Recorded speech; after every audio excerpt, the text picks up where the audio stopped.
August 15 లోపు రుణమాఫీ చేస్తామని ప్రకటించారు తెలంగాణ సీఎం రేవంత్ రెడ్డి. 2018 డిసెంబర్ 12 నుంచి 2023 డిసెంబర్ 9 వరకు తీసుకున్న రుణాలు మాఫీ చేస్తామని చెప్పారు. రైతు భరోసాపై 4 మంత్రులతో సబ్ కమిటీ వేస్తున్నట్లు ప్రకటించారు సీఎం.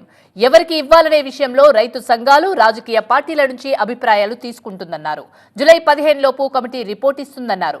రుణమాఫీకి సంబంధించి జీవోలో పూర్తి వివరాలు ఉంటాయని ప్రకటించారు సీఎం రేవంత్ రెడ్డి. ఈ మంత్రివర్గంలో ఇచ్చిన మాట ప్రకారం 2 లక్షల రూపాయల రైతు రుణమాఫీ చేయాలి అని వివిధ బ్యాంకులలో ఉన్న రుణాలకు సంబంధించిన వివరాలు సేకరించి వాటన్నిటిని క్రోడీకరించి ఆ రైతు రుణమాఫీ చేయాలి అని మేము నిర్ణయం తీసుకున్నాం. ఈ రుణాలు మాఫీ చేయడానికి దాదాపుగా 31,000 కోట్ల రూపాయలు అవసరం అవుతున్నది. ఇచ్చిన మాట ప్రకారం 2 లక్షల రూపాయల రుణమాఫీ చెయ్యాలి. కట్ ఆఫ్ డేట్ 12/12/2018 నుంచి 9/12/2023 మధ్యకాలంలో రైతులు తీసుకున్న రుణాలను 2 లక్షల రూపాయల వరకు మాఫీ చేయాలని మా మంత్రివర్గంలో మేము నిర్ణయం తీసుకున్నాము.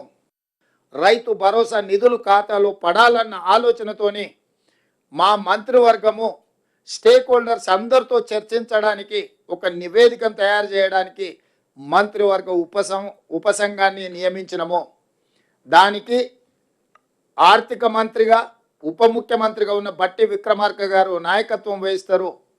వారితో పాటు వ్యవసాయ శాఖ మంత్రి తుమ్మల నాగేశ్వరరావు గారు, సహచర మంత్రివర్యులో శ్రీధర్ బాబు గారిని విధి విధానాలు ఖరారు చేసి పారదర్శకంగా ప్రజలకు వివరించే విధానపరమైన నిర్ణయం తీసుకోవడానికి రైతు భరోసా కోసము మంత్రివర్గ ఉపసంఘాన్ని నియమించినము.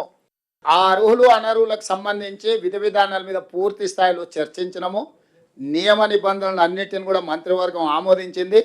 తొందరలోనే మీకు ఆ జీవో విడుదల చేస్తాం. అందులో మీకు పూర్తి వివరాలు ఉంటాయి. అవన్నీ జీవోలో అన్ని వివరాలు ఇస్తాం. జీవో ఇచ్చిన తర్వాత మీకు ఏమైనా ఇంకా వివరణలు కావాలంటే ఆర్థిక మంత్రి గారు మీతో